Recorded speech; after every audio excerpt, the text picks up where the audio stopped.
गुजरात प्रदेश कांग्रेस समिति प्रमुख माननीय श्री अर्जुन भाई, अपना सौना लाडीला धारासभ्य श्रीओ इंद्रलील भाई, पिजादा साहेब, अपना माजी संसद कुंवरजी भाई, जिला कांग्रेस प्रमुख हेमंत भाई અને ડાયસ ઉપર ઉપસ્થિત સૌ આગેવાનો ભાઈઓ અને બહેનો, આ ચૂંટણી ખરેખર આવવાની કોઈ જરૂરત નથી। આ પ્રકારે જો વારંવાર ચૂંટણી આવે તો પરિણામે એવું બી બને કે ટેક્સમાં વધારો થાય। આ ચૂંટણીની કોઈ જરૂરિયાત નહોતી। વજુભાઈ વાળાને 5 વર્ષ માટે લોકોએ મત આપ્યા અને ગુજરાત વિધાનસભાના માનનીય સ્પીકર બન્યા અને એમાં પણ એમને 5 વર્ષનું સત્ર હતું। વચ્ચેથી એમને રાજીનામું અપાવી અને રાજ્યપાલ બનાવ્યા। એ વજુભાઈ ને કેટલું દુઃખ થયું હશે એનું દુઃખ મેં મારી નજરે પણ જોયું છે। હું બહુ સ્પષ્ટ કહેવા માંગુ છું। અને એ કોના માટે ખાલી જગ્યા કરી છે? मात्र ने मात्र आज मारी सामे जे उम्मीदवार छे एना माटे खाली जग्या थई छे। आज तो एमना माटे पहली जग्या खाली थई छे अने चूंटाई पछी मिनिस्टर बनावा माटे बीजी जग्या खाली थवानी छे अने ए पण राजकोटमांथी गोविंदभाई पटेलनी जग्या खाली थवानी छे। बराबर समझो मतदार भाईओ, अने ए मिनिस्टर बनी जाए पछी त्रीजी जग्या खाली थवानी छे अने ए त्रीजी जग्या आनंदीबेन पटेलनी खाली थवानी छे। એટલા માટે કે અમિત શાહને મુખ્ય પ્રધાન બનાવવા છે। હું બહુ સ્પષ્ટ અને વાસ્તવિકતા અને સત્યથી કહું છું કે આ એક ભારે મોટું ષડયંત્ર રચાયેલું છે અને ષડયંત્રના ભાગરૂપે આ ચૂંટણી આવી છે અને એ ષડયંત્રને આપણે તોડવાનું છે અને નષ્ટ નાબૂદ કરવાનું છે। જયંતિભાઈ કાલરિયા ગૌણ છે। મેં કદી કલ્પના નથી કરી કે મારે ધારાસભ્ય થવું છે। મને એવો કોઈ મોહ પણ નથી, મેં એવો કોઈ દિવસ વિચાર પણ નથી કર્યો। પણ જ્યારે મતદારોને ખબર પડી કે આ ષડયંત્ર બન્યું છે, જયંતિભાઈ તમે જ તોડી શકો, તમારા સિવાય કોઈ તોડી નહીં શકે, એટલે પેલા અભિમન્યુની જેમ ચક્રવ્યૂહમાં હું સફળ થવાનો છું। આ ચક્રવ્યૂહ 6 કોઠાનું અભિમન્યુએ તોડ્યું છે, હું હાથે હાથ કોઠાનું તોડી નાખવાનો। सुप्रीमो बराबर समझी लिएगा जयंतिभाई कालरिया कोई काची माटीना नथी। एमना पिताश्री स्वातंत्र्य सेनानी हता अने ढेबरभाईना अनुयायी हता अने डाकू भूपत सामे मारा पिताश्री लड्या छे। अमरा परिवार नो इतिहास छे डाकुओ सामे लड़वानो। आ तो बगतराओ छे, बगतराओ।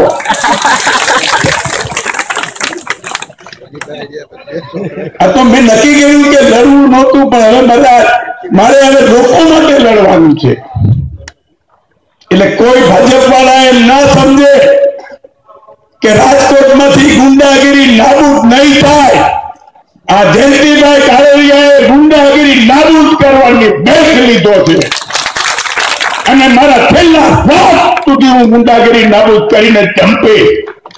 बराबर समझी लीए कोई ताकत नहीं कोई भाजप पर पोलीस स्टेशन में धारासभ्य फोन करी सके, कोई ताकत नहीं। અને હું એ પણ કહેવા માંગુ છું કે કોઈ પોલીસ એમના ફોનથી જો ગુંડાને છોડે તો એ પોલીસ ઇન્સ્પેક્ટર સસ્પેન્ડ થશે. બરાબર સમજી લે. એવા ધોરાજી ઉપનેતામાં મેં કેટલાય પોલીસ ઇન્સ્પેક્ટરોને સસ્પેન્ડ કર્યા છે. કોઈના નામ પણ આપી શકું એમ છું. બરાબર સમજી લે કે તમે કાચના ઘરમાં બેઠા છો. મારે તો કાંકરી જ મારવાની છે, બીજું કઈ કરવાનું નથી. અને મને બરાબર આવડે છે કાંકરી મારતા. એટલે હું ધારાસભ્ય થાવ અત્યારે જે લોકો ગુંડાઓને પોષે છે, જે લોકો સાપર વેરાઓમાં કારખાનામાં ગુંડાઓ ઘૂસી જાય એટલે છોડાવવા માટે આ લોકો ફોન કરે છે. અહીંયા હાઈરાઈટમાં ગુંડાઓ અંદર ઘૂસી જાય એટલે છોડાવવા માટે આ લોકો ફોન કરે છે. એના ફોન બંધ થઈ જશે. આજે રાજકોટ ભયના ઓથાર નીચે જીવે છે. તમને ખબર નહીં હોય કે આજના પોલીસ કમિશનર આજે છે એની પહેલા 2 પોલીસ કમિશનરે રિવોલ્વરના સેંકડો લાયસન્સ આપ્યા છે 5 લાખ રૂપિયા લઈને. એમના ખિસ્સામાં આજે ભાજપના સુપ્રીમોના ખિસ્સામાં ગયા છે. એ હું હોકાવાનો છું. એ રિવોલ્વરના લાયસન્સ કોની સાથે ફોડવાના છે? આ રાજકોટની પ્રજાની સામે લાયસન્સ આપ્યા છે. એ રિવોલ્વર કોની સામે તાકવાની છે? આ રાજકોટના મતદારો સામે તાકવાના છે. આપણે અહીંયા યુપી બિહાર નથી બનાવવું. અને યુપી બિહાર બનાવવા વાળા સમજી લે કે કોઈ અહીંયા ગુજરાતી કે કોઈ અમે લોકો બંગડી પહેરીને નથી બેઠા. આ 70 વર્ષે પણ મને લડતા આવડે છે. કારણ કે મારા ફાધરના સ્વતંત્રતાના આઝાદીના ડાકુ ભૂખની સામે લડવાના સંસ્કારો મળ્યા છે. અને હું બરાબર બતાવી શકું એમ છું. તમે જુઓ આખા ગુજરાતમાં અમદાવાદ, બરોડા, સુરત, રાજકોટ એમાં ક્રાઇમ સિટી તરીકે, ગુનાખોરોના શહેર તરીકે રાજકોટ આજે ફંકાઈ ગયું છે આ લોકોના પાપે. ટ્રાફિકની સમસ્યા જુઓ તમે. કોઈ બિચારો ભટકાઈ જાય કોઈ ગાડી કોઈને તો આડો ઉતરીને એમ કે પૈસા લાવો અને ફોન કરી 5-6 જણા બોલાવીને ઢોલાઈ કે નાખે. હોસ્પિટલમાં 10 દિવસ રહેવું પડે એક સામાન્ય માણસને. ત્યારે આ ભાજપના સુપ્રીમોને પેટમાં પાણી નથી હલતું એનું મને દુઃખ છે. ત્યારે અમે એની ગાડી એટલે પોલીસ કમિશનર ગયા કે આ લોકોને ધરપકડ કરો. પોલીસ કમિશનરે ધરપકડ કરી, પણ ધરપકડ કર્યા પછી આજ ભાજપ વાળાએ ફોન કર્યા છે. હું નામ પણ આપી શકું છું કે હળવી કલમ કરીને છોડી મૂકો. અને હળવી કલમ કરીને છોડી મૂક્યા છે એનો મને રંજ છે. અને જે લોકોને એનો અનુભવ છે એ બરાબર સમજી લે. હું ધારાસભ્ય બન્યા પછી એવી કોઈ હળવી કલમ કરવાની તાકાત નહીં કરી શકે. મારે ક્રાઇમ સિટી બનવા નથી દેવું. મારે ટ્રાફિકની સમસ્યા હલ કરવી છે. હું ધારાસભ્ય બનવું એટલે બરાબર પોલીસ કમિશનર સમજી લે કે કોઈ ટોપાવાળા બરાબર સમજી લે કે ચોકની વચ્ચે ઉભા રહીને સાઈડ આપવી પડશે. ખૂણામાં ઉભા સ્કૂટર વાળાને બોલાવીને ખિસ્સામાં પૈસા નહીં નાખી શકાય. બિચારા સ્કૂટર વાળાનો શું વાત છે? પકડો તો મીરને પકડે ને. મેં અમદાવાદમાં જોયું વરસતા વરસાદમાં વચ્ચે ઉભા રહીને ટ્રાફિક પોલીસ સાઈડ આપતી હોય અને લાઈટ ચાલુ હોય, સિગ્નલ ચાલુ હોય. વરસતા વરસાદમાં અમદાવાદમાં ટ્રાફિક પોલીસ સાઈડ આપતી મેં જોઈ છે. બરોડામાં બપોરે 3 વાગે તડકામાં ટ્રાફિક પોલીસ સાઈડ આપતી જોઈ છે. મને બતાવો રાજકોટમાં એક પણ ચોક બતાવો, વિજયભાઈ એક પણ ચોક બતાવો કે ટ્રાફિક પોલીસ વચ્ચે ઉભી રહીને સાઈડ આપતી હોય. તમારા શબ્દો હું પાછા દીધી લો. એક પણ સિગ્નલ ચાલુ હોય ને સાઈડ આપતા હોય એવો એક ચોક બતાવો.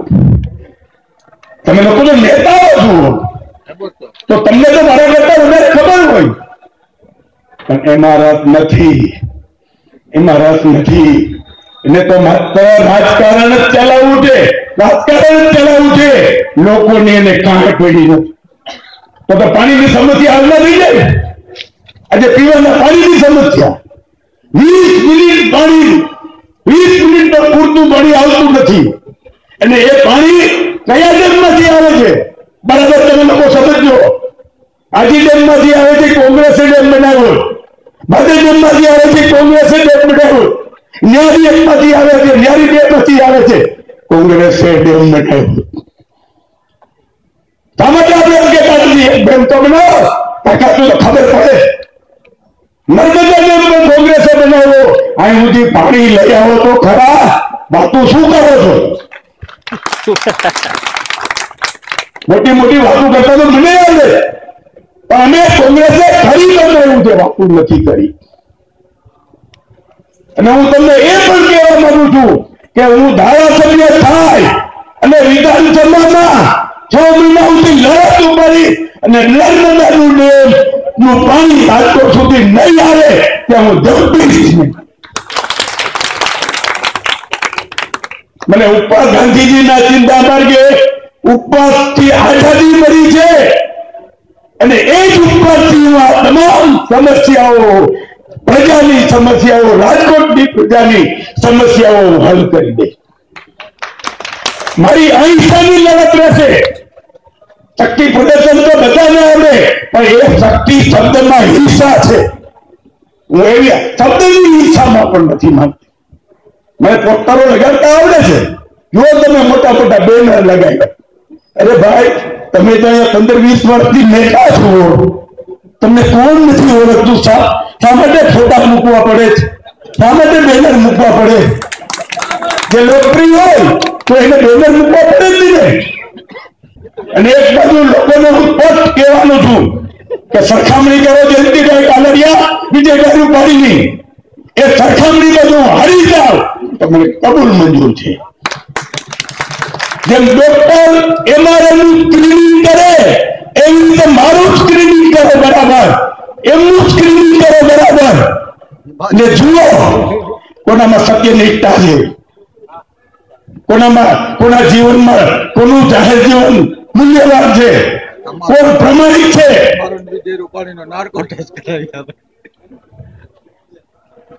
એક સ્ક્રીનિંગમાં ડોક્ટર બેભાન થઈ ગયા સ્ક્રીનિંગ કરતા કરતા. એટલે પેલા બીજા ડોક્ટરે કીધું કેમ બેભાન થઈ ગયા? તો કે એક સ્ક્રીનિંગમાં તો નોટુના બંડલ આવ્યા, ગુંડાઓ દેખાય. બોલો હવે આ ડોક્ટરે બિચારો બેભાન થઈ જાય સ્ક્રીનિંગમાં, એ પોઝિશન છે. અને મતદારોને કહેવાનું છે કે સ્ક્રીનિંગમાં જો નોટુના બંડલ અને ગુંડાઓ આમાં દેખાય તો મને મત નહીં આપતા. મારે એવી રીતે નથી જીતવું, કોઈ માથાભારે લોકોના મતથી નથી જીતવું, એવા કોઈ ભ્રષ્ટાચારના પૈસાથી પણ મારે નથી જીતવું. મારે એવો ખર્ચ નથી કરવો. આ બેફામ બેનરો, આ બેફામ પૈસા વાપરો, પૈસા ક્યાંથી આવ્યા? રાજકોટના કોર્પોરેશનમાં કોઈ કામ એવું નથી, કોઈ પણ કોન્ટ્રાક્ટ તમે પૂછી લેજો કે જેમાં 20% થી 35% સુધીનું રાજકીય ખંડણી સુપ્રીમો સુધી પહોંચે. એને મારે નાબૂદ કરવું છે, એને મારે નાબૂદ કરવું છે. હું વિપક્ષમાં હોય તો પણ હું નાબૂદ કરી શકી. એની ગમે એટલી સત્તાઓ દિલ્હી હોય, ગુજરાતમાં હોય, મને કોઈ પરવા નથી. હું રાજકોટની પ્રજાની તમામ સમસ્યાઓ અને નિર્ણય ભેગા થાય એટલે બાકી રહેવાનું જ નથી, બાકી તો કઈ રહેવાનું જ નથી. અમે પૂરું કરી દઈશું બધું, ચિંતા કરવામાં જીતાવી ગયું એટલું જ કરવાનું તમારે, બાકી બધું અમારે. આ પરિસ્થિતિ છે. અમે બેન જેમ કોંગ્રેસની છે ને પેલા આજી કોંગ્રેસની નિશાન હતું 2 વર્ષની જોડી કોઈ ન શકે તોડી, એવી અમારી જોડી. એ જોડી બનાવવાનું કામ તમારે કરવાનું છે. અમને વાતો કરતા નથી આવતી વિકાસની, અમારે કોઈ વિકાસની વાત નથી કરવી, પણ રાજકોટમાં 4 જીઆઈડીસી છે, તમે બરાબર સમજો. બેટોડા, ભક્તિનગર સોસાયટી, ભક્તિનગર સ્ટેશન વાળી, હજી વસાહત વાળી, કુંવરવા જીઆઈડીસી, અરે તારે 4 જીઆઈડીસી કોંગ્રેસના રાજમાંથી, કોંગ્રેસના રાજમાંથી, સાકર વેરાવળ કોંગ્રેસના રાજમાંથી 10 વર્ષમાં એને જીઆઈડીસી માટે અહીંથી બધા ચેમ્બર કોમર્સ બધા વેપારીઓ રજૂઆત કરી. આજે 10 વર્ષ થયા, દેવગામ પાસે જમીન પડી છે પણ જીઆઈડીસી નથી આવતી. મારા ઉદ્યોગ મિત્રો, નથી આવતી, નહીં આવે. જયંતિભાઈ આવશે તો બધું આવશે. હું વિરોધ પક્ષે પણ નહીં આવી શકું એવી તાકાત છે મારામાં. કોઈ ચિંતા નહીં કરતા. તમે મેસેજ આપી દો, મતદારોને મેસેજ આપી દો, બધું જ આવી જશે. હું મુખ્યમંત્રીને પણ સીધા દોર કરી શકું એમ છું. કોઈ ચિંતા નહીં કરતા. અને એટલા જ માટે હું કઈ ધારાસભ્ય થવા માટે નથી લઈ ગયો. હું તો ધારાસભ્ય થઈ ગયો, પ્રધાન થઈ ગયો, મેં તો બધું જોઈ લીધી દુનિયા. પણ આ વખતે આ પ્રજાને આ ત્રાસમાંથી મુક્ત કરવી છે અને એટલા જ માટે હું ચૂંટણી લડું છું. એટલું જ કહીને વિરમું છું. જય ભારત.